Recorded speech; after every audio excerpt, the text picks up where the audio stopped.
discussion. I'm happy to see you all here today, and I think that the topic, of course, is the most important.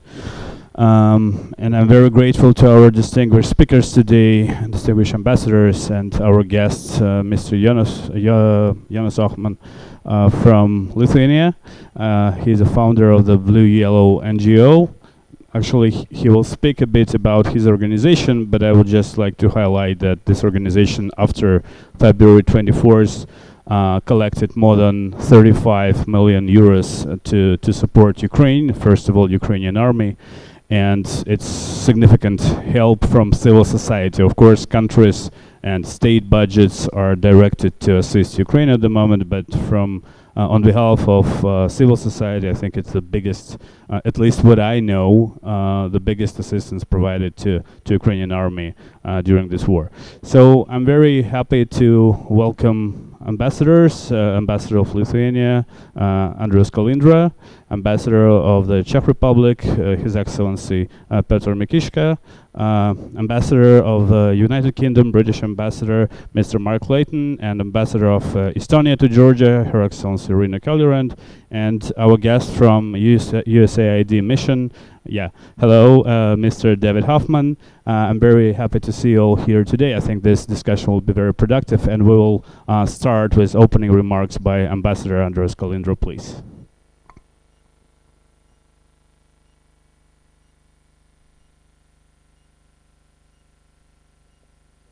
It works. Thank you very much. Dear fellow colleagues, ambassadors, dear representative of the diplomatic corps, and civil society and academic community, and everyone who always stands on the side of the freedom and liberty. Let me appreciate the Free Russia Foundation and Mr. Yegor for partnership in organizing this event that is aimed to further support Ukraine as it faces very much unprovoked and unprecedented military aggression. Let me also extend my appreciation to Jonas Ochman, a person who since 2014 does so much for supporting Ukrainian armed forces in an extraordinary form.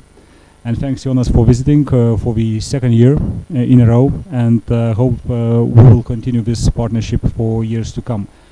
Very briefly, let me touch upon 3 points today in my presentation. First, the 2022 Russia's aggression against Ukraine has already failed in many sense. The Western community, NATO and the EU has reached unprecedented unanimity for supporting Ukraine, for a country that is not a member yet of these alliances. De facto, by providing enormous economic, political, moral, military support, the democratic world has turned their back to Russia and Belarus, to autocracies and dictatorships. Lithuania as a country and as a nation remains a strong supporter of such approach. Current situation does not provide room for staying in a gray zone. So let me invite each and everyone to join this battle for rules and values-based European future. Future without current iterations of Russia and Belarus. The second, NATO foreign ministers meeting takes place in these days. And let me quote my foreign minister, Gabrielius Landsbergis' message. Support Ukraine, keep calm, and give thanks. As the fight for European freedom in Ukraine continues, the talks on new European security architecture are also in place. All states, especially small countries like Lithuania and Georgia, have to assume this upcoming challenge very seriously.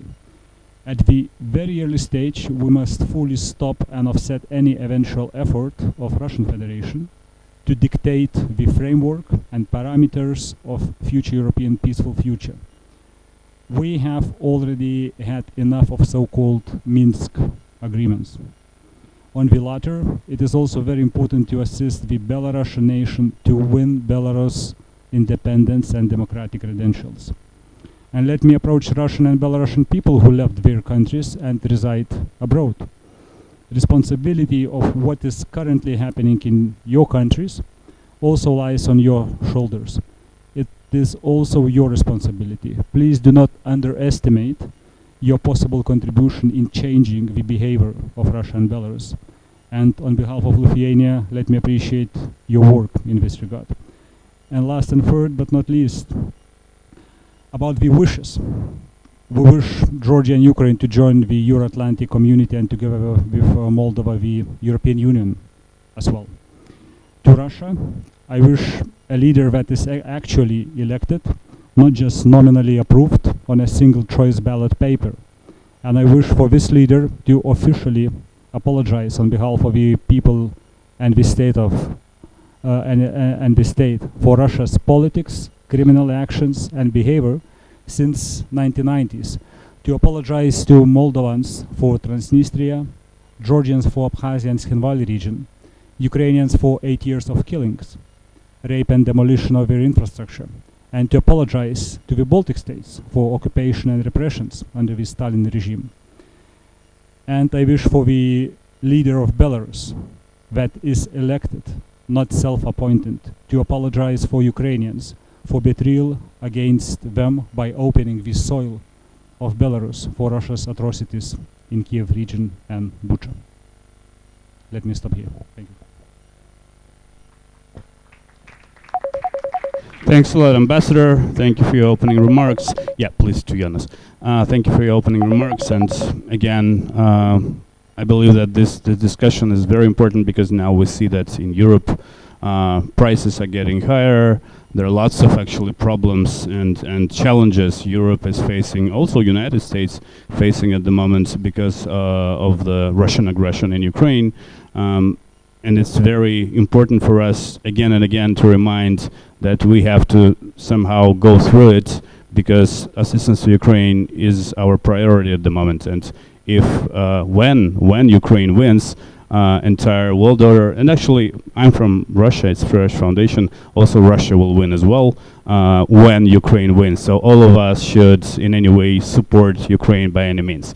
And I would like to ask our distinguished guest, Mr. Jonas Ochman from Blue Yellow NGO, to speak about civil societies in support of Ukraine, to focus on the job that his organization is doing for years, since 2014, but since 2022 this work became very, very important, much more important than anything at the moment. Please, Mr. Jonas Ochman. Thank you very much. It's a great honor for me to be here today, and also a duty I feel on behalf of my organization, on behalf of all the people surrounding me and us in the Baltic states, in Ukraine, and also in other countries in Europe and elsewhere, who we are on a mission. We do what we think is right, and we're trying to do it as good as we can. And this is a part of this effort to talk, of course, about what we're doing, what we understand of our take on the situation, and to try to inspire others to do the same. Very briefly about myself, about this organization. Yes, to make clear, though I'm staying in Lithuania, I have a Lithuanian passport, but I'm Swedish, which also adds another dimension to this. I do not come from this region originally at all. However, as a person living in the Baltics for many years and absorbing the understanding of the world, as this understanding of history, the understanding of the security situation, which made it obvious to me that when Russia initiated its aggression in 2014, Crimea and then Donbass, I had to act. I had no choice. First of all, of course, out of reverence, out of respect to the Ukrainians in this case, but also because I understood that we are next. If Russia succeeds in Ukraine, we will fall. It's just a matter of time. We will have the very same problems as in Georgia, as in Moldova, as in the Baltics, as elsewhere. Russia is not going to stop. Present Russia has to be succumbed. There are no options. I, of course, do lots of lectures about our work, and I could definitely go on for a much longer time speaking about the details. This is just an introductory remark, so I'm not going to talk about it. However, would there be a need, would somebody feel, for instance, in Georgia, including the Georgian Armed Forces, to talk more about this at another point, I'm open to that, and you can reach me through the Lithuanian embassy. About the situation in Ukraine, when we all finally understood, I just understood it for 8 years, believe me. I saw this coming. That was why I was doing what I could for a very long time. Eventually, we all saw that this is not going anywhere well. The Ukrainian people started to mobilize themselves on a massive force, massive scale. This is a picture from Kiev, one of the territorial defense units. And you see just ordinary people taking up arms because of the seriousity of the situation. I was personally in Ukraine in the 24th of February when it all began. I just came out from the front line from Shirokin area and went to Zaporizhzhia in order to go back. And in the morning, everything came down. And we grabbed a taxi to the Polish border.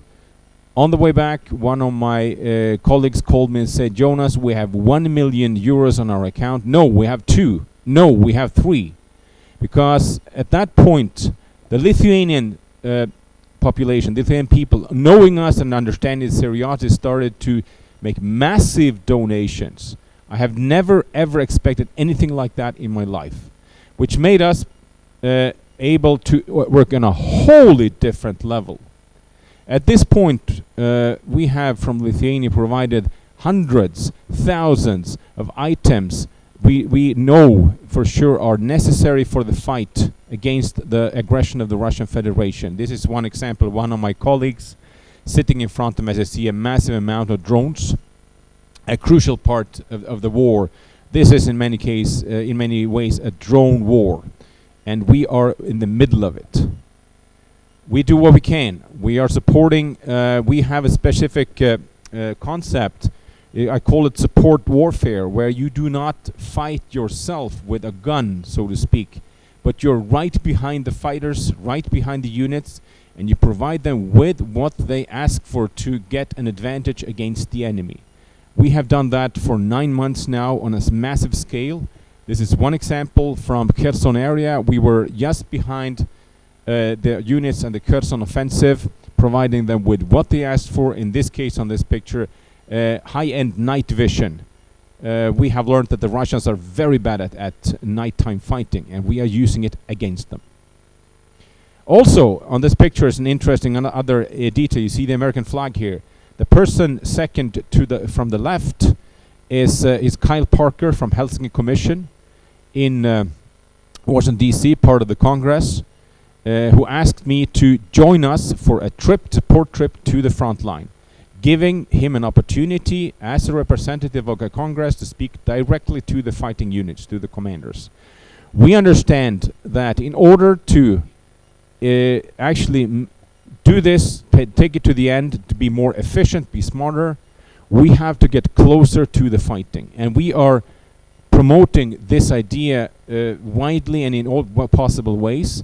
I'm personally going to Washington, D.C. on December 7th for a hearing about crowdfunding support for the war in Ukraine, where we will bring this up.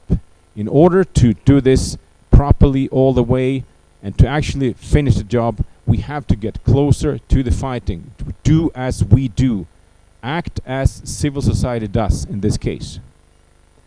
Another example of a support from Lithuania in this case, we have a very powerful Lithuanian military manufacturing system. You may not know about it, but it is actually extremely high-end.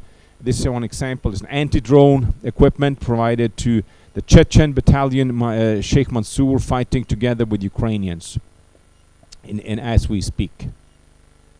At this point, obviously with the infrastructure warfare that Russia is waging against heating, electricity, etc., we are providing high amounts of extremely powerful generators. This is from Kharkiv, where we provided a couple of days ago a 400 kilowatt generator to the municipality, because we can. We have the resources, we have the money, we have the ability to do this. We have learned over these especially last months that we are very often more efficient, faster, more accurate, and cheaper than similar efforts taken by any other bodies or official bodies of any kind. For many reasons. We've done it for a long time. We have the contacts. We focus upon the end user. We do not centralize. We decentralize. Work straight, so to speak, with the people in need, and that has turned out to be a very, very correct and efficient approach. Again, we urge all the time, look at us, do as we do, because in order to win this, we have to understand that Russia is not backing down, not for a second. I think we all know, especially if you are from Russia, you know that Russian government authorities do not care at all, even about their own casualties. I'll give you one example here. I have a Russian so-called IFAK, individual first aid kit, with a tourniquet and one bandage. That's it. This is made in 2018. It's provided to the Russian soldiers as to say good luck at war. You may not come back alive, but again, it's for your motherland, za rodinu. And this is, of course, it's a tragic conclusion I'm making here, but we also understand on the other, it means that Russia will throw anything it has, and it has lots of resources, manpower, etc., in order to gain some kind of victory in this war. There's too much prestige in it. It's not going to end anytime soon, and we have to be ready for the long run. Therefore, we have to be smart. This is how we are working. One example is in Lithuanian, but there's a armored vehicle destroyed by a Bayraktar. We are also working with those kind of systems somewhat. And we are urging the Lithuanian population in this case to order €5 a month to us. Say 200,000-300,000 people doing that. You can imagine the level you can actually work on. Often, less is more. This is going to be a short mark, and I'm going to conclude here with something that I have learned over time, that a part of my job description is to make people uncomfortable. It's not very nice. Of course, it's more pleasant to say nice things and try to. But I want to talk a little about Georgia here. I have been here for only a couple of days, but with my present experience and understanding of things, and an understanding of Russian imperialism, of Russian efforts to infiltrate any sphere of life for future need, so to speak. Make no mistake, Georgia has to get rid of any ties, any liaisons, any connections with present-day Russia. If you don't, if you try to do the game of sitting on two chairs, etc., look how well that worked out for Ukraine. Do you think there's going to be any different here? I just walked in the shops of Joe in Tbilisi here, and this is what I saw. Russian food all over. And now I'm going to show you something else. Ну що, штурманули підари. Ось це техніка, яка добу нас намагалася.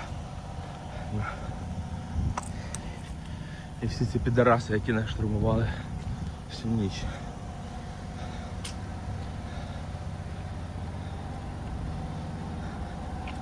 Ось вони, блядь, прибігли, блядь.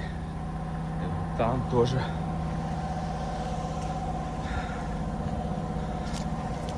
Все нахуй. Добігались, блядь.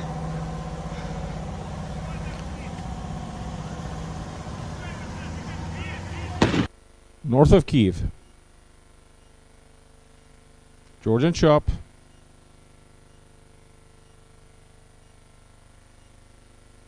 Вот, що з Росгвардії, нахуй. Вот Херсон. ваші росгвардійці, блядь. Вот, колона розбита, нахуй. От один, ось от другий ж за шквардос. Третій, нахуй. От автомат згорівший, сука. Черті, нахуй. Вот, нахуй, блядь. Хто прийде, сука, на нашу землю, нахуй, він так і здохне, підараси їбані, нахуй. Ви будете прокляті, блядь. Ти взяв пістолет?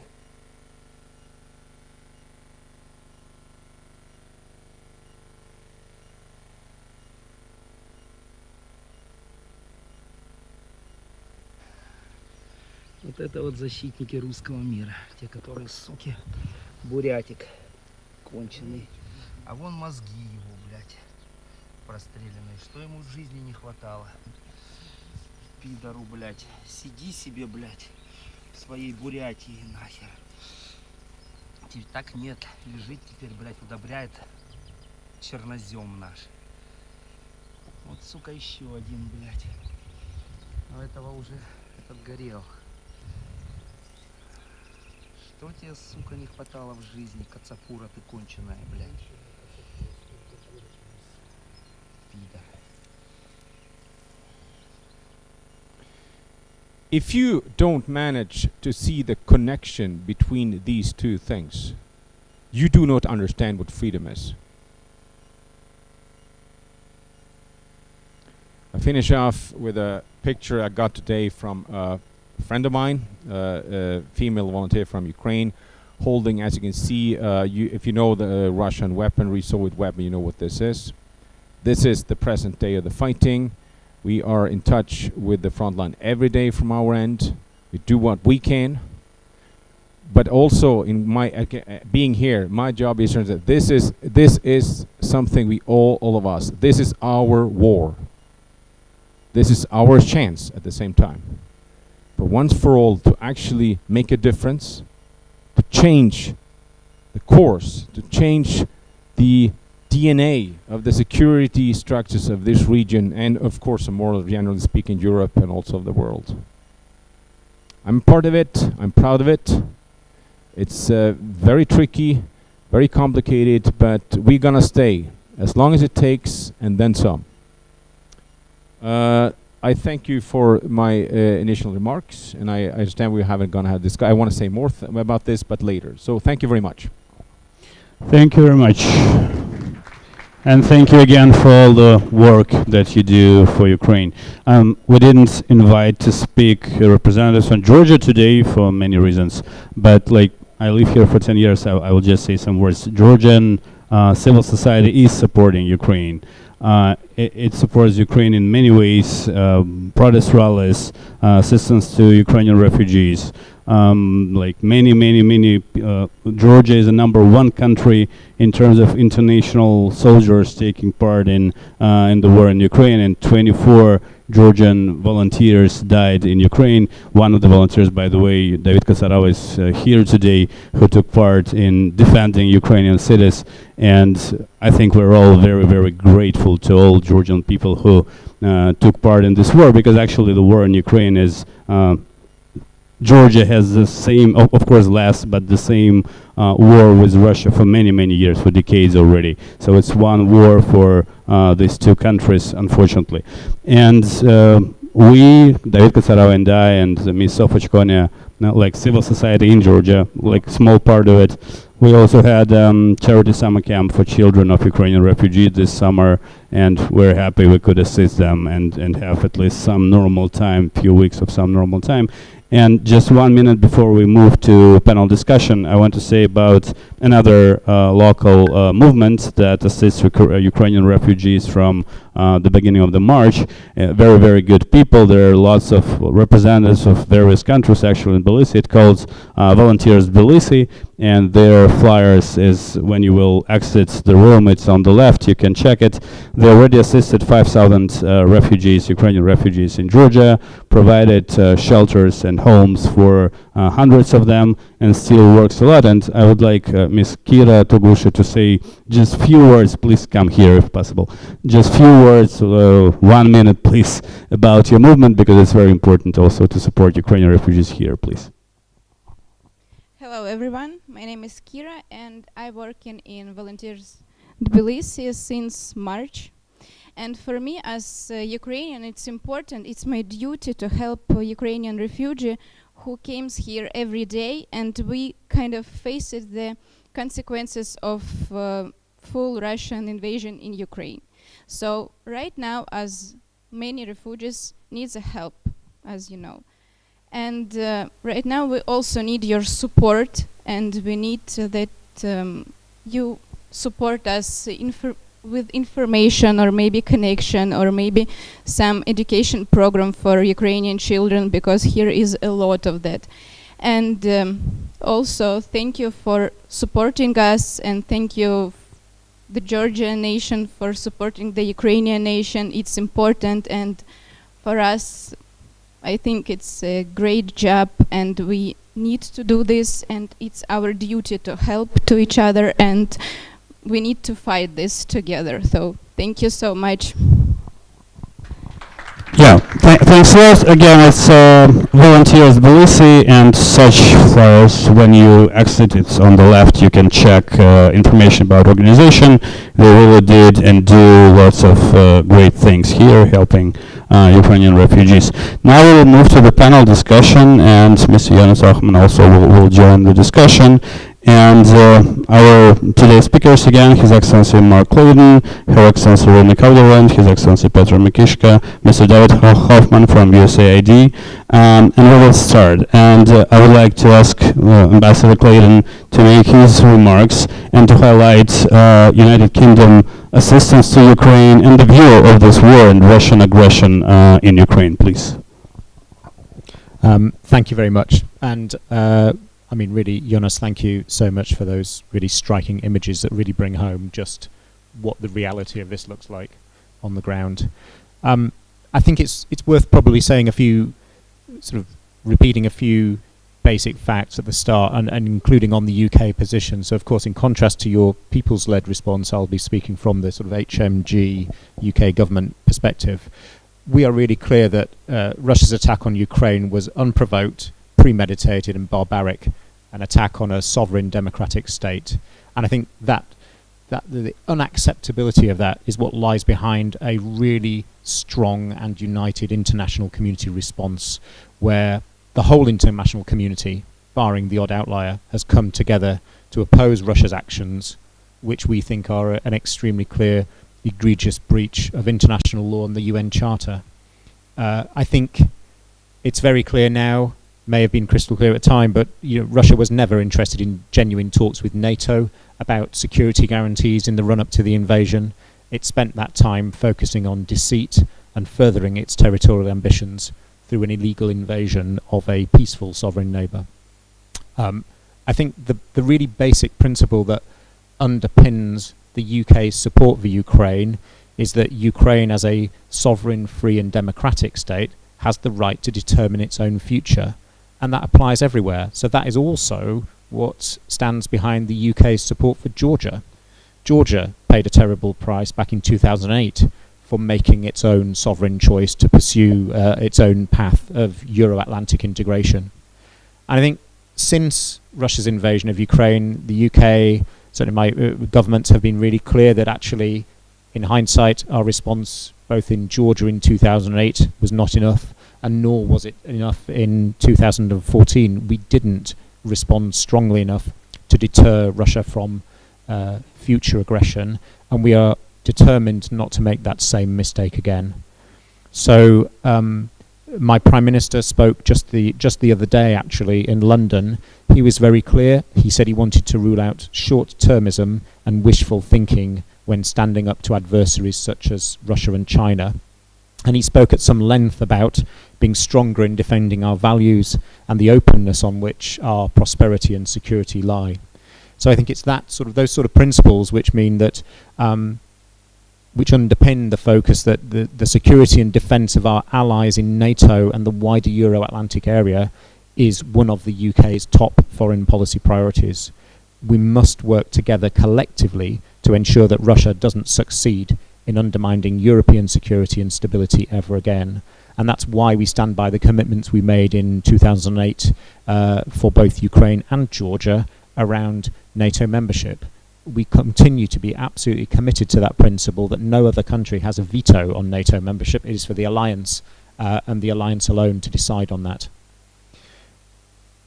Andres talked earlier about Russia having failed, and I absolutely wholeheartedly subscribe to that. I remember in the run-up to the conflict, to the invasion, we warned what a catastrophic mistake it would be, and I think that has all come to pass. Russia is absolutely paying a price for its invasion, while the alliance and our alliances are demonstrating the strength of our unity in opposing that aggression. So we've introduced the largest and most severe package of sanctions that we ever have on Russia. And I think critically, as we've talked about winter and the pressures, I think the really key message from the United Kingdom is we will stay the course. We will not let up for as long as it takes to support the government of Ukraine in the face of Russia's assault on their sovereignty and integrity.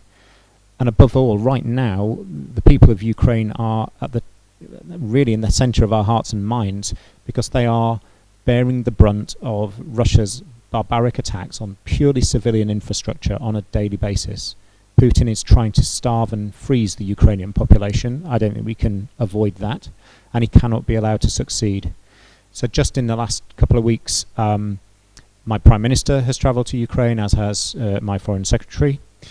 Both of those visits underlined our unwavering support for Ukraine.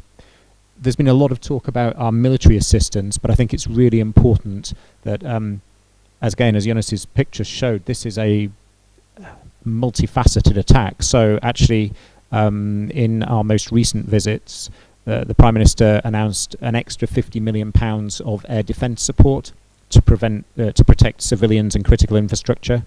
That includes 125 anti-aircraft guns, technology to counter drones, what have you. The total UK military support since the Russian invasion is now stands at £2.3 billion, which I think is more than any other country apart from the US. We're committed to getting heavier modern weaponry to Ukraine quickly to protect Ukraine and its people.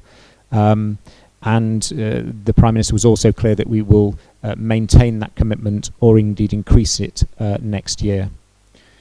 When it comes to the civilian side and the humanitarian side, that is equally important. So again, we've committed over £220 million of humanitarian assistance. I think that puts us around the third largest donor of humanitarian assistance after the US and Germany. But the total of the humanitarian and economic support stands at around £1.5 billion, and that's because of the commitments we've made to Ukraine's economic support and what have you. We think our assistance has reached probably more than 1 in 4 Ukrainians. So I can go on with the numbers, but the key point is we are absolutely clear that Ukraine must be allowed to determine its own future. And there's a lot of chat out there about negotiations and what have you. Again, the UK position is very clear. Ukraine mustn't be somehow forced back to the negotiating table to accept a peace settlement that doesn't work for Ukraine. Peace talks with a gun held to your head are not and never can be real talks. So we will continue to support Ukraine to defend itself and to get itself in a position where, if it chooses to enter those talks, they're meaningful and entered into in good faith. And we will continue to work to maintain our Western unity in the face of that Russian aggression. Putin believed that NATO and the EU and the West would fragment and lose interest, and actually the complete opposite has happened. We're united in defence of our values, and Putin won't succeed if he believes he can wait longer than us. So Georgians know very well Zalo Ertibashia. I think that is one of the most powerful things that's coming out of this war. The West is standing together, and that extends to countries like Ukraine and Georgia. We are stronger together, and that's something that we have that Russia certainly doesn't enjoy. Thank you.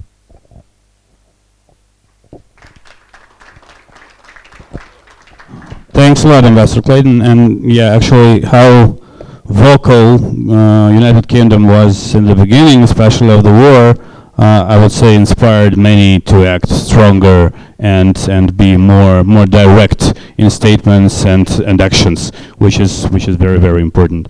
And our distinguished ambassadors from Estonia and Czech Republic, first Ambassador Rina Calderland, I would like to address, if possible, how strong Europe will be in terms of gas prices, in terms of electricity, in terms of winter is coming, and we see in some European countries people are going out asking to make prices lower. So this crisis is also here, and Putin, of course, is taking a profit from it. So how strong Europe will stay in your country? Ambassador Irina Kaljuran, please.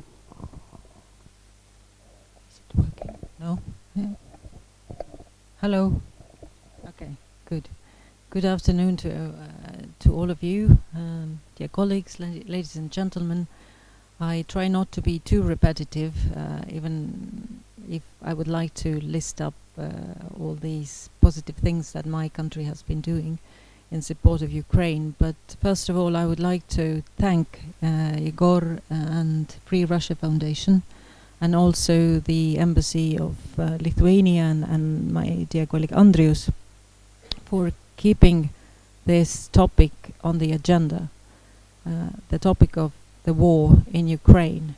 And I would also like to thank Mr. Oman, Jonas, for actually bringing this reality in front of us, and also to show how mighty an NGO can be if led and managed in a professional and right way.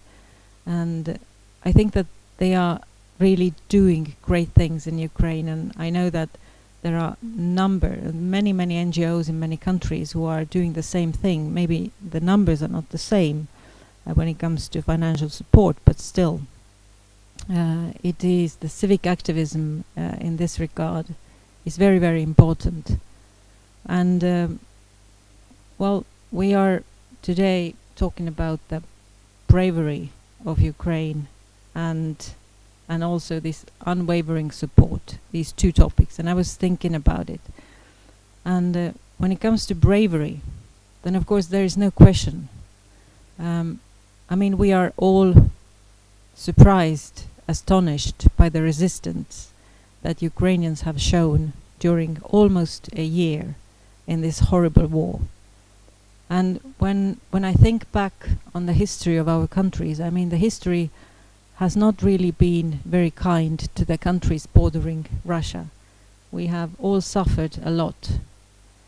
But Ukraine, for a kind of strange reason, or actually we might all guess what the reason is and what Russia's interest in Ukraine is, but it has always been on the front line of the most horrific human suffering, be it Holodomor in the 1930s, be it the Second World War, but also be it the Soviet war in Afghanistan in 70s and 80s, when 15,000 Soviet soldiers died, but more than half of them were Ukrainians.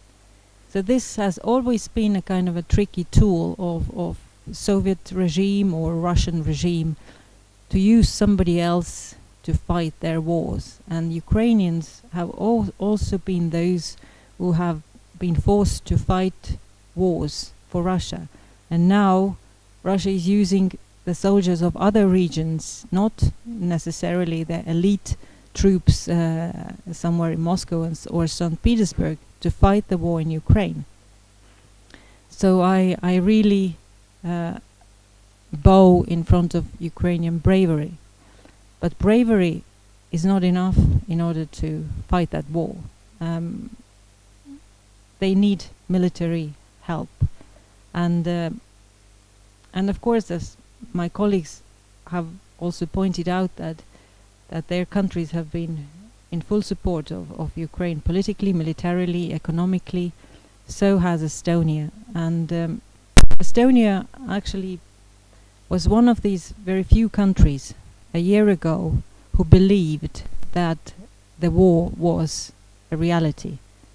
And we started to prepare some decisions already in November 2021, December 2021, to be smoother in the process of passing laws when something would happen. So Estonia was the very first country who actually donated weapons to Ukraine.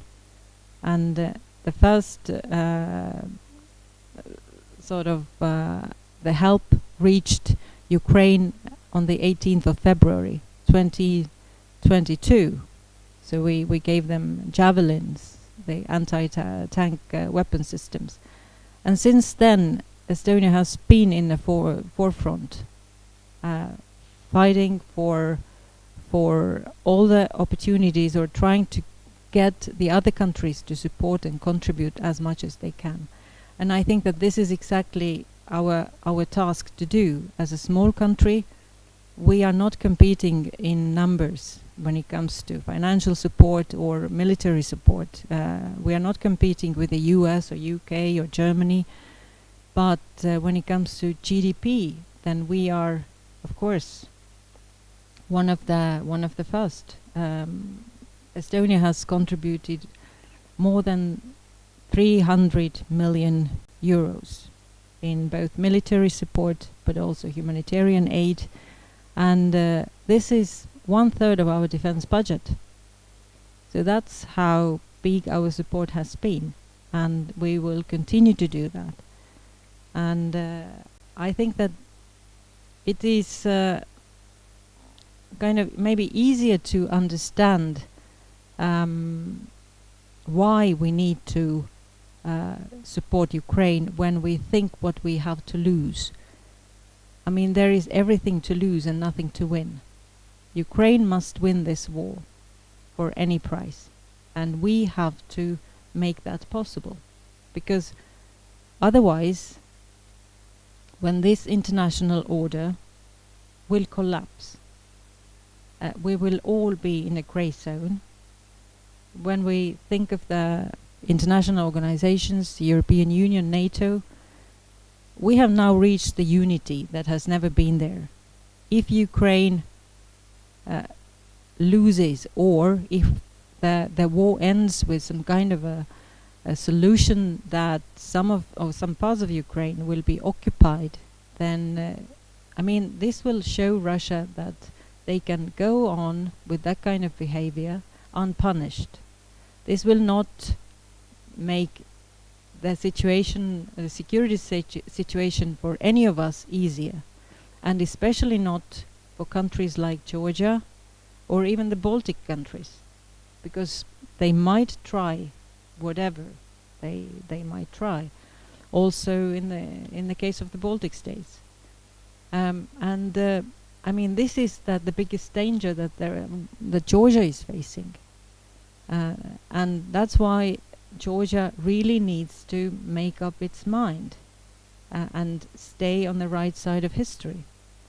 And I think that when Yegor asked the question about all these new challenges, then indeed, I mean, we have already faced the challenges. Like in September, when Putin held its speech, which ended up with a call of mobilization for 300,000 soldiers, then actually this was in order to create fear, in order to create disunity or plant disunity in NATO, in the European Union, to actually spread fear in our societies and maybe push our leaders to force Ukraine into negotiations or concessions. This did not happen. It was the other way around. Our unity was strengthened.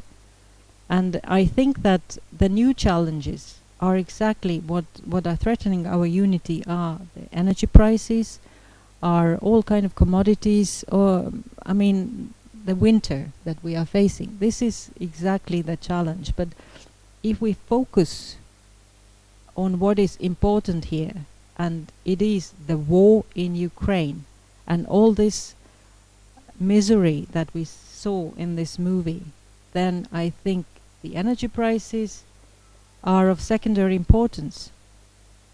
I mean, we can pay for this in euros or dollars, while Ukrainians pay for this with their lives.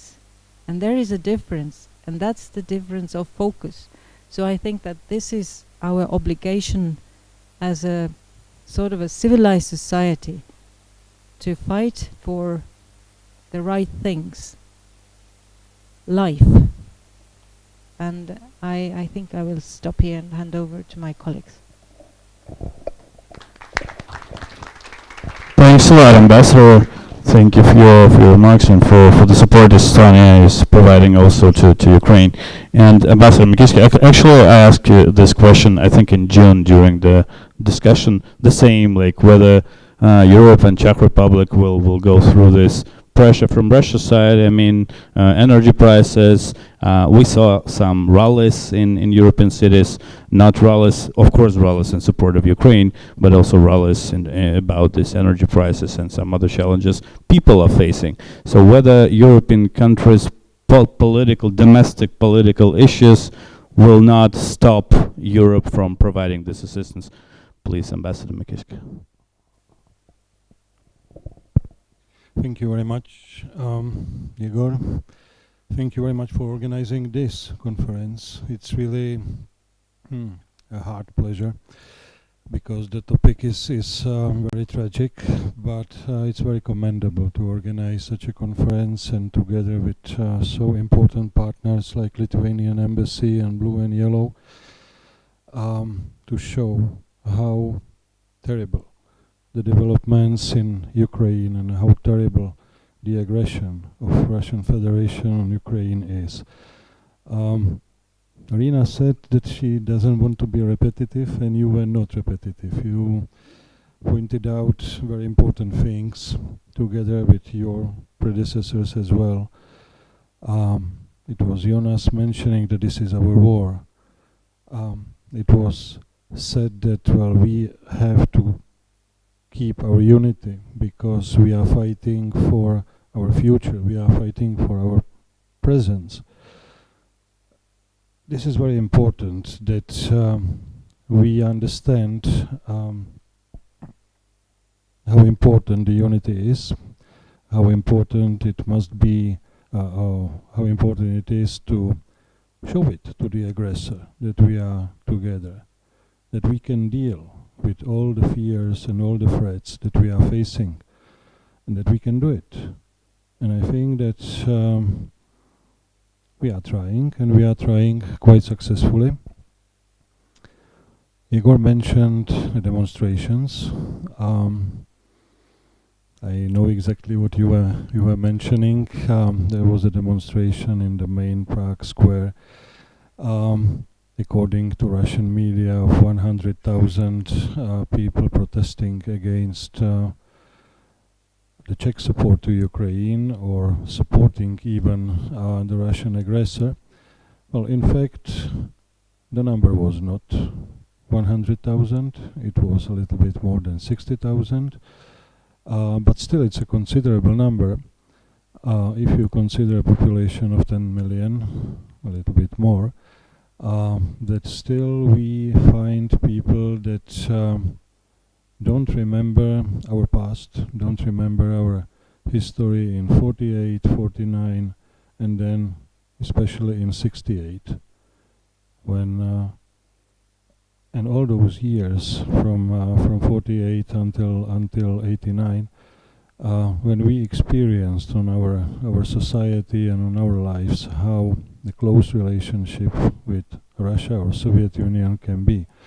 I said relationship, but in fact we are not talking about relationship. We are talking about the only way how the Soviet Union or now Russian Federation can imagine the link with neighbors, the link with even so-called allies. It's to become a vassal, just to obey and do what Russia wants. And this is what Ukraine is facing as well.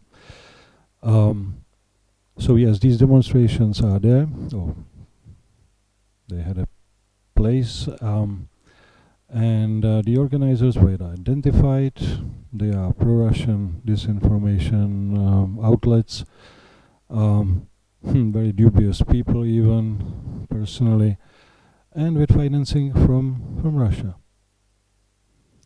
Obviously, the organizers were using the feelings of the population, facing the economic problems, shortages, perhaps on the in the energy sector, most or more field as a problems or challenges than the real facts, because so far we don't have any energy crisis, and the government, together with other governments in the European Union, is able to tackle this problem and find alternative sources or to address the high prices of energy and compensate somehow the households.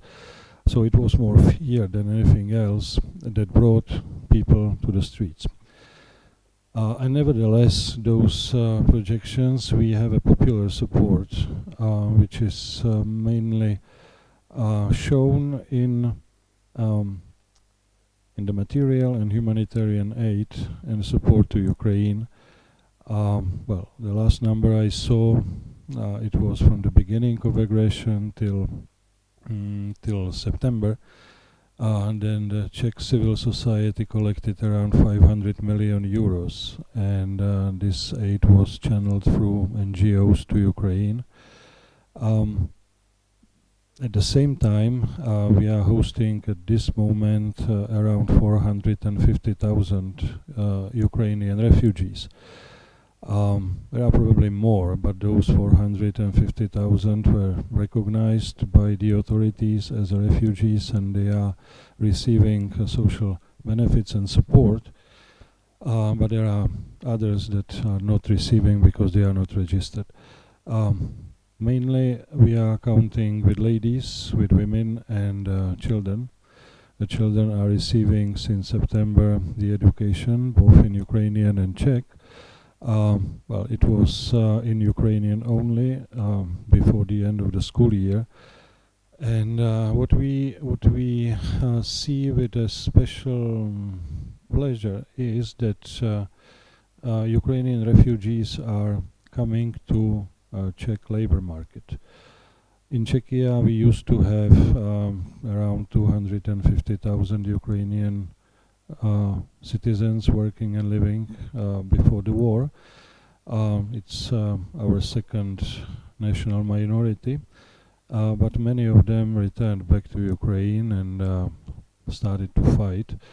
And instead, the women and children came to Czechia. But at least partially, they are already in the labor market, they are already paying taxes and making to the national economy a little bit easier to support such a big amount, almost 500,000 of people for the population of 10 million. Which I must say that, well, per capita, this is the largest number in the world. Obviously, it's impossible to compare with absolute numbers with other countries that are much bigger, like Poland, for example. But per capita, it's our contribution to the fight of Ukraine. We are trying to support Ukraine militarily. Well, I would say that from the beginning, like 3 days after the aggression, Czech government stopped issuing the visa for Russian and Belarusian citizens immediately. And since then we are trying to convince our partners in European Union to do the same. But, well, so far we managed only to reduce the validity or implementation of visa facilitation agreement, but there is no overall ban on visa issuance to Russian citizens, neither on the entrance of Russian citizens to European Union, which, by the way, Czechia already did as well. But we are not the country with external, bless you, with external border, so it can apply only to Prague International or international airports, which are the external border of the European Union. But if Russian citizen or Belarusian citizen wants to visit Czechia, he can do it from other European Union member state. Well, I already started, and then I stopped around about the military assistance that we are providing. From the very beginning, we started to provide even heavy weaponry, howitzers, cannons, helicopters, tanks.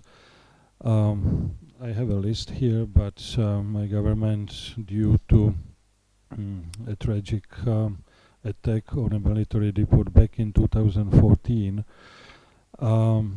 which was done by the same Russian agents that tried to poison Mr. Skripal later in London.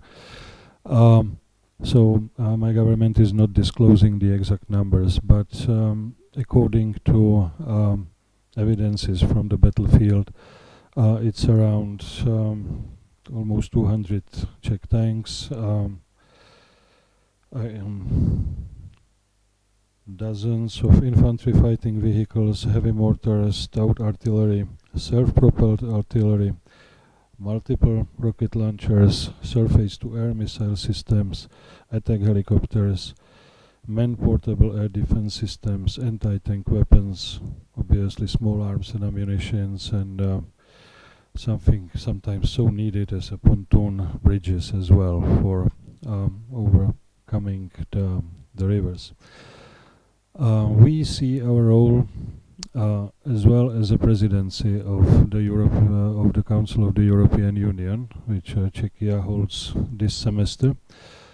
Due to the aggression, the presidency's priority must have been changed completely, because it was prepared years ago and was in line with the development of European Union, must have been changed drastically and adapted to the aggression. And suddenly the support to Ukraine became the priority number one for the Czech presidency. In all spheres, humanitarian, financial, economic, military, you name it. And we are trying to coordinate the efforts or channel somehow the discussions inside the European Union to the best support of Ukraine possible. That includes sanctions against Russia. That includes, for example, the EU. This is a non-military assistance mission to Ukraine, which means the training for Ukrainian armed forces. Recently, last week, my government approved another budget for this, which is quite high, and it will mean the training for several hundreds of Ukrainian fighters. We are trying to debate all Ukrainian issues on informal meetings, and it already has some connection with the candidate status and integration and approximation of Ukraine to European Union, and obviously Georgia is included as well. We organized a forum for Ukraine on the margins of this informal ministerial meeting in Prague, and we are together with our fellow member states discussing the process of reconstruction, the post-war reconstruction of Ukraine.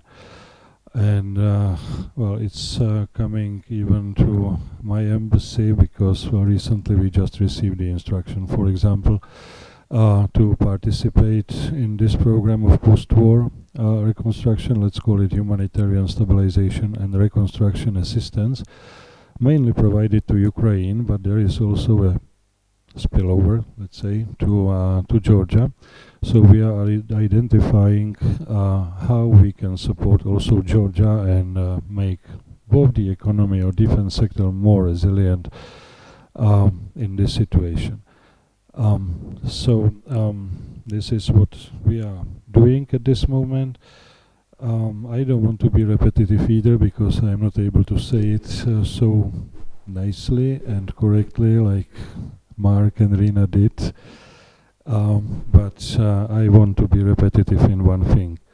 We are supporting Ukraine. We are supporting democratically elected government. Well, my prime minister was together with our two colleagues, the first prime minister to meet Mr. Zelensky in Kiev and visit Ukraine still in early March, and my government hold a joint meeting with the government of Ukraine as well. But stemming from what we are doing and what we did, I would like to confirm and stress that we will continue to do so. It's important. It's important not only for Ukraine, which is very important itself, but it's important for our countries with our historical memory. It's very important for freedom, democracy in Europe as a whole. So I would stop here. Thank you. Thanks. Thanks a lot, Ambassador. I would maybe just add, I asked you about rallies, and you said that there was something about 60,000 people. Of course, in any country, there are people who still maybe even support Stalin or something else. It's very important that in Europe, at least governments are not supporting Stalin or something else. And I hope that all countries around Russia will also take the position and be very direct and strong with this position. I'm sure that Europe and United States will support all of these countries with whatever needed. Our next speaker is acting director of the USAID mission to Caucasus, Mr. David Hoffman. Happy to seeing you today. And I would like, if possible, to ask you to a bit address the issue of domestic politics in the United States in terms of supporting Ukraine, because during recent elections, for example, I was in US actually recently, and I heard lots of popular politicians in the United States also saying some words against support of Ukraine and like more support to United States. So could you please tell us whether, if possible, whether domestic political challenges in the United States can be a problem for strong support of Ukraine here, and of course, like we all understand that there are lots of institutions in the United States, and this is a joint position. But again, we have United States have elections in upcoming future. Not we don't know how long this war will take. So could you please address it also in your remarks, please? Sure, and Igor, thank you very much for the invitation to participate in today's conference, and I'm in awe of many of the comments that the previous speakers and honorable ambassadors have already put out there, and of course the work by Mr. Oman's NGO is a blindingly impressive example of what non-governmental civil society organizations can do. Ironically, it shows the power of democratic systems, right? I mean, something like that would be very hard to imagine in an authoritarian system. So I would like to answer your question, but with a couple of caveats. One is I'm a representative of the executive branch, and in the United States, unlike some countries, we take the separation of independent, co-equal branches of government quite seriously. So I cannot speak on behalf of the Congress, which, as we know, it's our parliament, which actually controls budgets. But I can share some observations based on analysis by people much closer to American politics and much smarter than I am. And really, I'd say, to answer it in two words, I would say that what we've seen is that U.S. support for Ukraine is unwavering, seems largely immune to the shifting political winds, if they're shifting. U.S. support to Ukraine is clear-eyed, it's sober, it's not engaging in fantasies, it knows exactly what the tasks are, and it's long-term. Nobody, either in the executive branch or our legislative branch is under any illusions that this is something that you can solve in one day. We also have an understanding of what victory does and does not look like. I think President Biden's been quite clear that if Russia ends the war, if Russia decides to, Russia stops fighting, the war ends. If Ukraine stops fighting, Ukraine ends. So it is literally an existential conversation. I think the evidence to date in terms of not only the volume of United States government support, and again, I also want to here acknowledge very strong non-governmental support from the United States in terms of charitable organizations, civil society groups, et cetera, et cetera. But in my current capacity, I'll comment mostly on government support. We've seen United States support to Ukraine not come just from one single standalone act. We've seen wave after wave of initiatives supported by both the White House as well as strong bipartisan majorities. And I want to emphasize that. Republican and Democratic majority support on the Hill in both the Senate as well as the United States House of Representatives, so both chambers of our parliament. And according to many observers of American politics, again, it's not my personal opinion, the results of our recent elections just a few weeks ago in some ways actually seem to reinforce that. We saw a lot of, let's say, candidates with fairly radical positions lose in the election. We did not see big policy or evidence of big change one way or the other.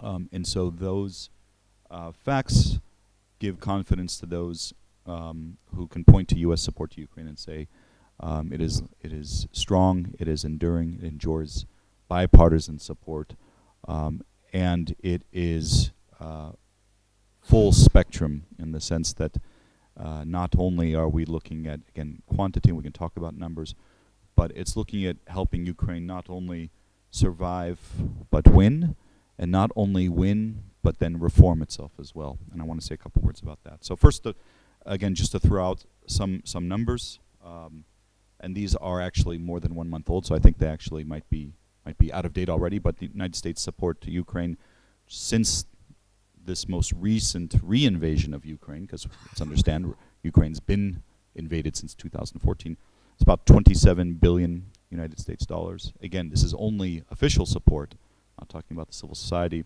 efforts. $27 billion in support, including about $8.5 billion in economic support. That goes to critical spheres in health, agriculture, helping municipalities maintain basic services, energy security, right? The list goes on and on. Paying salaries, paying pensions. About 18, close to $19 billion in security assistance to Ukraine.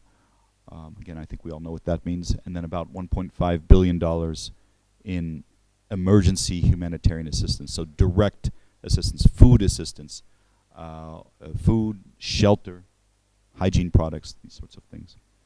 This effort has involved my agency, the USAID, quite a bit, but it truly is what we call a whole-of-government effort. It involves not just USAID, Department of Defense, Department of Energy, Department of Commerce, almost the entirety of the United States, say, cabinet is involved in this effort.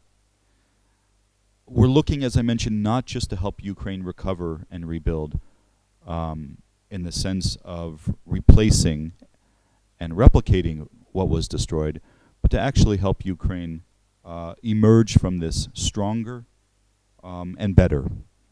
This is both in a physical sense, so when we're contemplating reconstruction, again, long-term reconstruction plans, I'd like to see, again, a physical infrastructure that is greener, more climate-friendly, more efficient, but also politically. And there's a strong emphasis here, strong acknowledgement that the terrible destruction of the war at the same time is an opportunity to help Ukrainians move forward on final transformation of the political economy. If we help Ukraine win and to rebuild their political economy, but only in a way that replicates some of the darker tendencies of its post-Soviet past in terms of self-serving, self-replicating, oligarchic ties and influence on key sectors of the economy, that won't be true victory, long-term victory. So again, the idea is not just to help Ukraine win a war, but help Ukraine officially end, let's say, this post-Soviet period, get rid of post-Sovietism in the same breath as getting rid of Russian military influence. So there's a heavy influence in our work on anti-corruption, transparency, accountable governance, clean and transparent state procurement. These are also critical elements of what a Ukrainian victory will look like in the long term. Because we don't want to return to again, Ukraine of a number of years ago, where certain sectors of the economy dominated by oligarchs. Again, oligarchical domination and influence in any sector in any country. If you think about, I'm going to use a medical metaphor, it's like a petri dish. You know, it's the dish that you use to grow bacteria. It's a petri dish to grow Russian malign influence. And so we go into this with our eyes open, fully cognizant that it's not only about weapons, it's not only about rebuilding physical buildings and infrastructure, but it's about rebuilding but also reforming key institutions. And in that, we're very happy that we have a strong partner in the Ukrainian people, Ukrainian government, Ukrainian civil society. I'll just mention a couple more things before handing the microphone over. At an operational level, when we're looking at, and this is primarily USAID's operational principles, we're looking at 4 key operational principles. The first is we are really looking to have our efforts be locally led and locally owned. I think there's a phrase that's been used at a number of Ukraine-focused conferences, which is, you know, nothing about Ukraine without Ukraine. Right? So Ukrainian partners, either government or in the private sector, civil society, need to be owning a lot of these initiatives. And I would just say, as an aside, one of the things that means to us is that we are working very hard to not only direct our efforts through the central government in Kyiv, but critically to support frontline government representatives in the municipalities and local governments throughout Ukraine. You can look at some of there's been some very interesting academic research, including some by a former USAID colleague of mine who's now a professor at the University of Pittsburgh, where they quantitatively measure the resistance to Russian aggression at the city level, at the municipal level, from 2014-15 versus 2022. And they see strong quantitative correlation, positive correlation, between areas where they had good, real decentralization. Again, it's a democratic building block, localization, decentralization.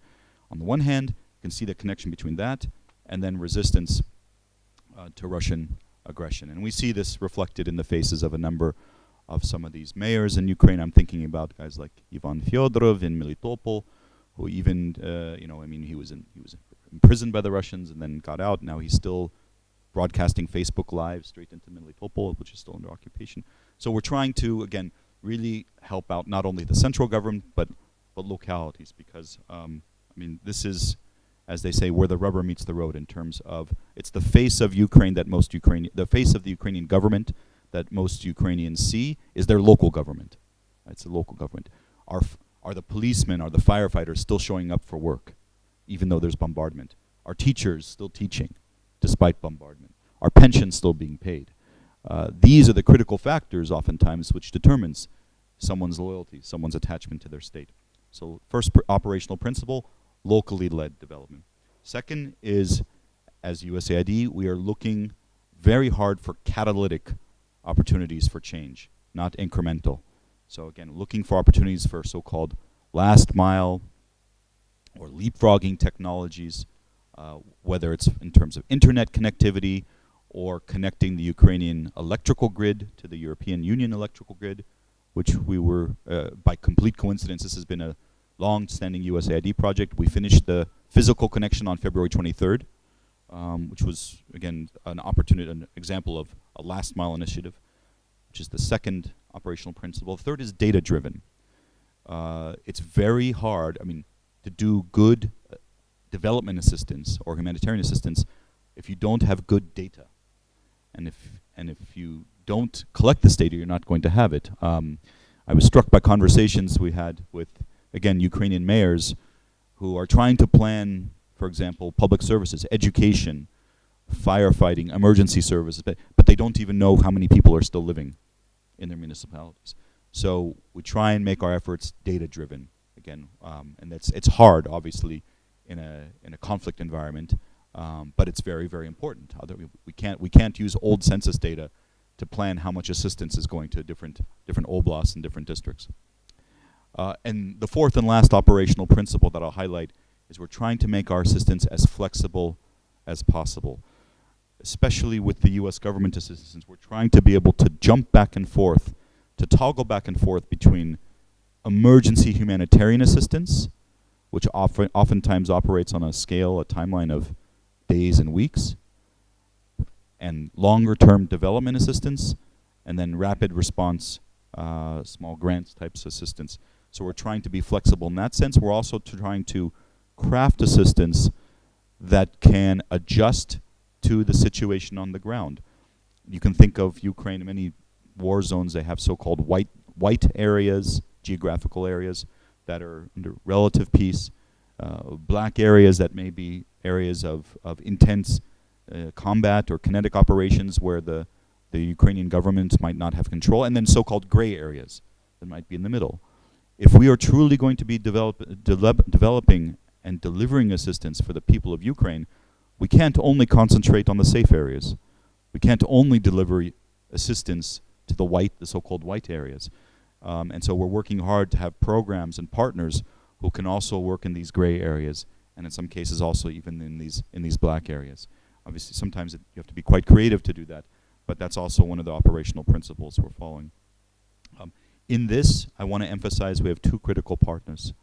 First is civil society organizations, as I've already mentioned, where much of the enthusiasm and energy lives and oftentimes much closer to the problem set. And the second is the private sector. Ukrainian private sector, Ukrainian businesses, but also, of course, American businesses, European businesses that not only have financial resources, but a lot of technical expertise. I'm thinking about, some of the first days and weeks of the war when I think Airbnb, I don't remember how many thousands of Ukrainian families were able to get housing in Europe when they had to flee. Refugees were able to flee. That's a good example of that. So we're honest at the same time. I named some fairly large numbers in terms of United States assistance, but we're also very sober and we understand the needs are always going to outstrip the resources that are available.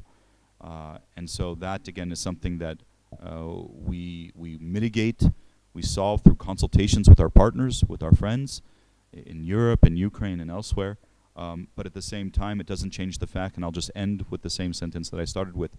United States assistance to Ukraine is unwavering, it's clear-eyed, and it's long-term. So I hope that answers your question. Thank you, Igor. Thanks a lot. It was Mr. David Hoffman, who is the acting director of the USAID mission to Caucasus. And I would maybe start, because we're a bit out of time, questions and answer section. Yeah. And maybe just adding that, I don't know, I think for all of us, but for me for sure, for Ukraine, the war will end as soon as Ukraine returns all of its territories. For me, for example, the war will end, of course, Ukraine will win, but then there is another war to put this regime down, because otherwise wars will never end. In Georgia, in other countries, Russia under such kind of regimes will always have at least some resources to invade small countries as Georgia, to manipulate Armenia, to do something in Azerbaijan, Kazakhstan, etc., etc. So there is a bigger war. Ukraine must win, but then we all, I hope, with all of your assistance also, have to win inside Russia, because this regime and entire system should be destroyed. Yeah, question answer section, and please, the first question to Mr. Jonas Ochman. If you have any questions to Mr. Jonas, please raise your hand. Okay, general questions. Raise your hands. I think Sergey was first. I will pass the microphone. Thank you, Igor. Sergey Gabanadze from GRAS. So remark on the presentation, one of the reasons why you can still see the Russian products in the Georgian supermarkets, one of the reasons is the Georgian government decided not to join the sanctions against Russia. Now the question, as a follow-up to this, to the ambassadors here maybe, is do you think there is a room to encourage the government to join the sanctions against Russia, similar to what the European Union did? I'm not asking whether there was a more possibility in the past. Now, still, do you think there's still a room? And to follow up briefly, there was the ministerial of the NATO states in Bucharest just now, and we saw the statement by the Latvian foreign minister saying that maybe NATO should allow Ukraine to use the longer range missiles so that they can hit targets on the Russian territory. So I'm not going to ask on that, but do you think it's in the pipeline that Ukraine can get longer range missiles in general as opposed to what they have now? Thank you. Yeah, I don't think we'll have time for all of you to answer all questions. Sergey, to someone specifically, or yeah, I would maybe ask, yeah, Ambassador Kalyurand. I know you're you need to leave. Maybe you answer the first question, please. Well, maybe I'm not the right person to answer the first question. I cannot really comment the Latvian minister's statement because, well, even if there are discussions like this, they are not public. I personally am not aware of any of these ideas when it comes to Estonia. We haven't been circulating these ideas. But when it comes to sanctions and Georgian government, then I think that we have never missed an opportunity to convey this message to your government representatives that they should do anything in their power to align with the sanctions as much as possible in all areas, and we will continue to do that. We cannot force anybody, but we can still ask them to do that. Yeah, no, please keep it. Now I will pass the microphone. Yeah, Mr. Nadir, just a second. Hello. My question is to David. He reassured us that despite so-called changing political winds, which means, of course, change of majority in Congress, the support for Ukraine will continue to be unwavering. So I just ask about, and that's also, I not only hope but think it will be, but I have a specific question. I read that there is this issue of weapons tracking, which is sort of becoming more important in American political discourse, which means that there exists some kind of concern that weapons which are provided to Ukraine may end up in the wrong hands or something like that. So what would your comment be on that? Is it related to the kind of that question becoming more topical to so-called changing political winds, and where these winds will take this issue? Thank you. Well, first of all, I want to thank you for the question and say it's just such a great pleasure to I didn't see you originally there, but Guy and I have known each other for quite a long time.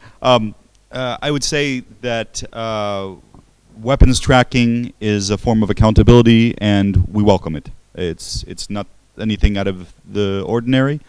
Like any functioning government with accountability mechanisms, the United States government has inspector generals, and they want to be able to reassure the American taxpayers that funds are being used for their intended purposes. And I'll just so I think that's a completely normal thing. It's actually just a small political commentary. It's actually a way, I think, to increase political support for Ukraine, because I don't think anybody would want to say, let's just give a blank check and just close our eyes and hope that $30 or $40 billion goes where it goes. It's having normal checks and balances, normal accountability measures, is a good thing. I would also just point out that in terms of the mixture in the American Parliament, in Congress, like I said, the leadership of both of our major political parties has been very clear in terms of the support for Ukraine. And I'll just give you one small example of how we've been supporting this sort of accountability. When USAID provided the first, was it $4 billion in direct budget support for the Ukrainian government, that is for Ukrainian government operations. But we also have an agreement with them to embed auditors and people from international auditing companies, just to make sure everything's fine. And and thus far they've been doing their work, and the reports actually have been quite good. So this is not to say that everything will always be perfect, but like I said, part of what it means to go in with our eyes open is to understand that there is a sense of things should be transparent, things should be quite open to accountability, and if needed, the United States Congress has the right to ask about where these funds are going, and I think the executive branch is always ready to meet that request. Yeah, thanks a lot. Before we take two more questions, I would like to ask Mr. Jonas Achman, if possible, maybe to say some words about what Ambassador said and whether Blue Yellow NGO maybe needs some support from Czech Republic, United States. I will get specifics. Just a moment. First of all, thank you for all your very interesting remarks. Time is short, so I'm not going to address all of it. Oh, where did the ambassador of Estonia go? Because that's what I wanted to address. She felt maybe the fear. I don't know. About she's not coming back, or no, she's late. She told us she will go earlier. Okay. So fight with what you got. I just want to get in more general about some things she said that really struck my mind. With our mindset, how we think after 9 years of war, what and how we could change to do things better, do things more efficient. She said two things that really struck my mind. First of all, we have all to lose and nothing to win about this war. We have to do it because it's horrible. We have to stop it and make it stop at once. That is so far from the truth as far as I see that I'm not sure if it can go any further. We have everything to win in this war. Yes, there are things to lose, obviously. But to gain, to defeat present totalitarian Russia, to gain stability in the region, to actually being able to install some democratic governments in, say, Belarus, in also other parts of this region. For us, for instance, from a Baltic and also from other countries' perspective, a stable, prosperous, friendly Ukraine, in some extent, is a bigger security guarantee than even NATO. So you must understand that we have everything to gain. There are lots of things to win in this. We cannot have this passive mindset, oh, we have to make it stop. No, we have to win. We have to gain ground in all possible senses here. The second thing she said about this, and this goes for, I've been telling this to Lithuanians for a long time. I've been telling it to others too, but I'm telling it to everybody else as well. Less is more. We are now providing billions of dollars in various kinds of aid, military, humanitarian, etc., which is fine. We are providing our taxpayers' money, so to speak, to secure Ukraine. What else can we do? We have to support more. Yes, but we have to do it also now. We have to be smarter. I'm telling it again for the 100th time. We have to put our feet on the ground in Ukraine, and also talking about military presence, limited liaison, maintenance, etc., etc. I'm also talking about humanitarian aid. I'm talking about governance support, etc., etc. If we don't do that, if we keep helping from afar, providing money and whatnot, well, it's going to be a certain effect, but we're not going to win. We're just going to prolong this. We have to engage in a much, much closer way than we're doing right now. And guess what? We're going to see that we can do things more efficiently. We can do them cheaper. We can do them faster, as we are doing. Follow us. And finally, to be more specific about requests here, I'm just, as we sit, I'm talking to Luhansk region, the deoccupied territories, and now I'm going to be very provocative here, US aid. We have got a request here for 12 generators, 150 kilowatt. We have been able to procure one as we speak. Could you send the other 11? Yeah, Mr. Hoffman, it was addressed to you. Perfect, thanks a lot. Yeah, thanks a lot. Nika, please, first, and then. Nika Chitadze, I'm professor of the International Black University. First of all, thank you very much for your great support of the Euro-Atlantic integration of Georgia. You are doing your best, and now, in my point of view, it's turned on the Georgian authorities, Georgian government.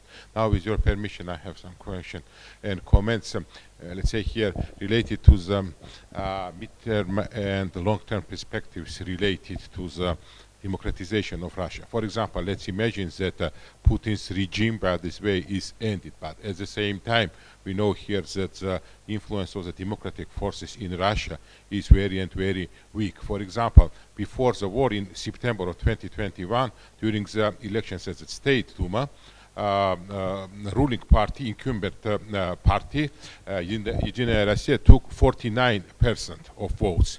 At the second place was Communist Party with about 25% of votes, and at the by 12%, so-called Liberal Democrats of Vladimir Zhirinovsky at the third place. Accordingly, with regard to opposition of Putin, there are ultra-rights and ultra-lefts, by this way. And for example, some democratic forces, such as, for example, Yabloko and other, their rate is no more than 2%. Accordingly, if, for example, sorry for my long speech, but for example, if after the war, World War II, yes, in Germany, they were founded by this way democratic forces. For example, Christian Democrats who came to the power in 1949, headed by Konrad Adenauer. Yes, okay. But in Russia, there are unfortunately no forces for today. What do you think? For example, Putin's regime is ended, but what is the future related to democratization of Russia? If Russia is not democratized, of course, in this case, always it will be danger and revanchist and ideas always will will be prevailed in the Russian society. Thank you. Thanks a lot. Ambassador, Ambassador Clayton, we'll have 2 minutes to answer. Thanks a lot. So look, my job here is focused on Georgia, not Russia, but of course that's a massive factor, and I've been involved. I will point you back to what my Prime Minister said on Monday night. We can't be driven by wishful thinking, and at the moment I see extremely limited prospects for further democratic change in Russia in the near future. Right? Any green shoots of dissent and protests are stomped out rigorously. That system has been put in place over a long time, and I think it would be naive to think that that would change rapidly as well. So I think that we're in it for a long haul. I would wish it was otherwise, but I think that's the reality.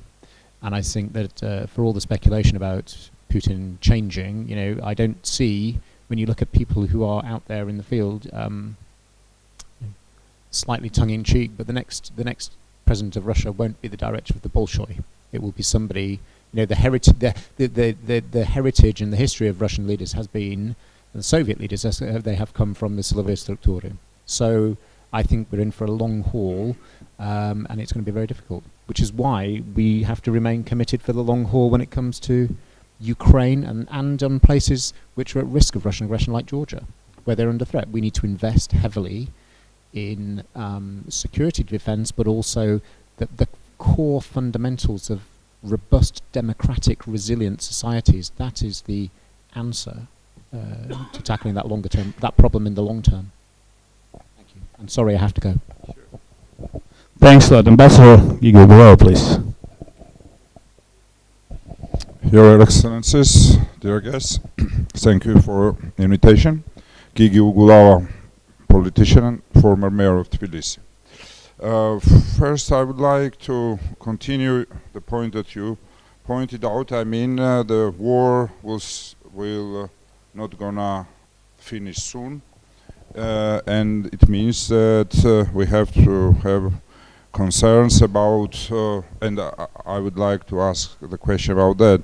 What is your feeling? Do you estimate the changes of public mood in Western countries?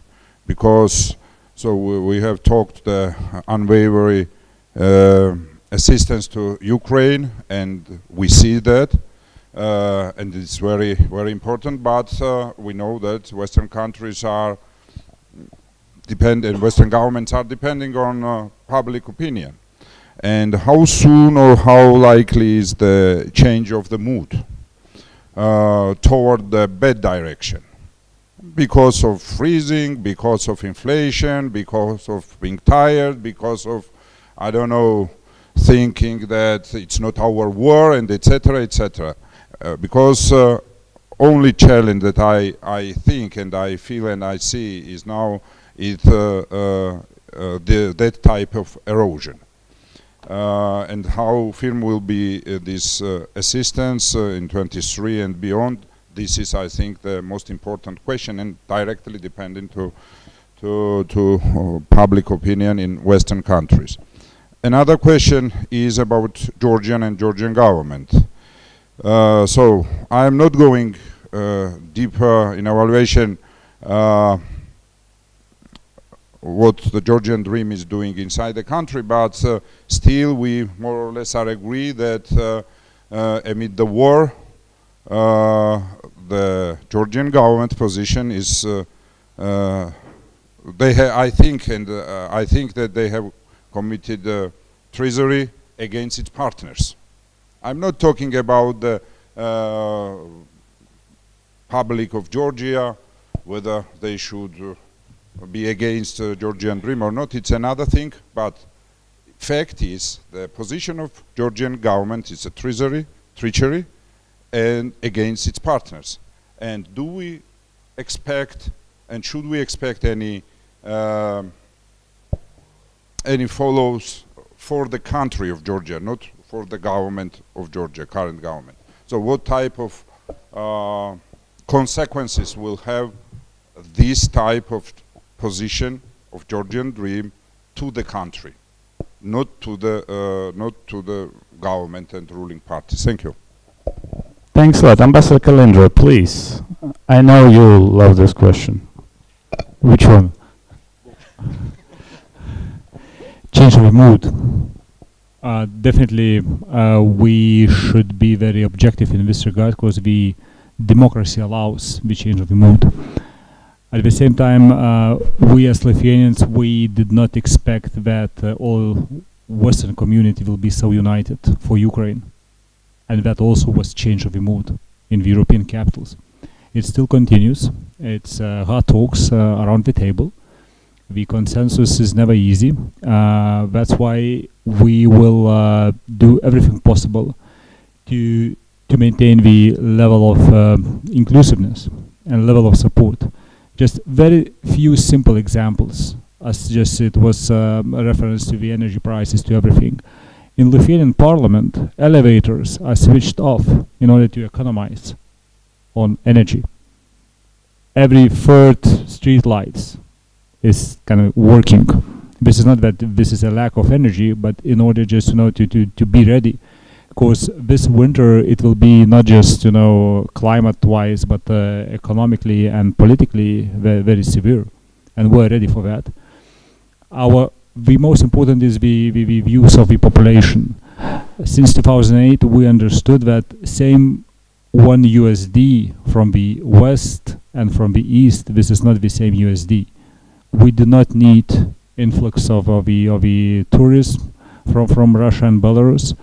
We do not need any investments. What we need just to stay firm and to enhance the resilience as much as possible. On the second one, I would like to pass over to the EU presidency, my Czech colleague. Thank you very much. Nice question, Gigi. And not easy, definitely. But from my position here in Georgia, practically impossible to answer whether there will be some consequences. Obviously, not only the presidency, but all EU member states' embassies are reporting on the situation and about the relationship or the position of the government towards the sanction or towards Russia. And sometimes it's not easy even for us, to recognize that perhaps we are also somehow involved. Since the beginning of this year, for example, the exports of Czech products to Georgia raised 80% compared to last year. I mean 180%, almost doubled. And the last year, although it was still affected by the pandemic, was already a record one for our exports towards Georgia. So we are quite sure that at least part of this increase is going to Russia. And but we are not able, or at least so far, find out whether these products really went to the north just via. It's impossible, even if those are capital goods. So the economy is not developing in such a way to absorb such a rise in Czech exports. If it's consumer goods, it's the same thing. That the consumers are not increasing their love for Czech products. So it must go somewhere, and we would like to know, but so far we couldn't find a way how this can be reflected in the statistics. But whether there will be some impact, definitely we are following, and it will be one of the criteria when we assess the ability or the preparedness of Georgia for the candidate status. Not only the 12 recommendations, but a long time ago we already included in our criteria alignment with the common foreign and security policy statements, for example. And if you follow closely, so it's much lower ratio than in the case of Ukraine and Moldova, and sometimes it's hard to understand why the government of Georgia is not aligning with statements of European Union on some dictatorial regimes, for example. Yes, there is always an answer that it could lead to the recognition of Abkhazia or South Ossetia. But in this case, Georgia would, how to say, reject practically or any possibility to develop any foreign policy if there is always a fear of the recognition of occupied territories. So the position towards sanctions and non-alignment. We understand that it's hard for the government to align, and me personally, I believed the government that they don't want to expose the country and the population to a possible attack. I do believe, but it can be done not only by the government but by the population as well. We were looking, we saw a lot of Russian products, and we see them in the shelves of the supermarkets. It should be the people's choice. Okay, I hate this aggression. I don't want to support the Russian military, and indirectly this means a support if you are supporting Russian economy and the companies that with their exports they are paying the taxes in Russia, which are financing the military. So that would be perhaps also emphasized here in the internal discussion, not only attacking the government, that you should be aligned with the sanctions, but also people, population. You should support Ukraine with not buying Russian products. I know there are some attempts, but still I don't see any reduction of the number and variety of Russian products. On the contrary, it's more and more.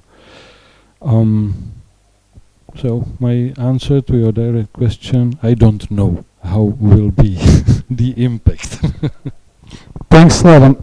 You want to add something, please? Yes, just very quickly, sorry, in 2 words, because you're asking about the impact on the country and the people of Georgia. I just note that USAID in Georgia got a small sliver of the additional assistance that went to Ukraine, and what we've used those funds for is really to work strongly to help Georgian businesses and exporters reorient their export patterns away from the north and towards other markets, so-called market diversification. So we are trying to go into turbo mode with that, trying to help Georgian exporters, including in the big sectors of the economy, especially agriculture, to reorient towards European markets, but not only European markets, also the Gulf.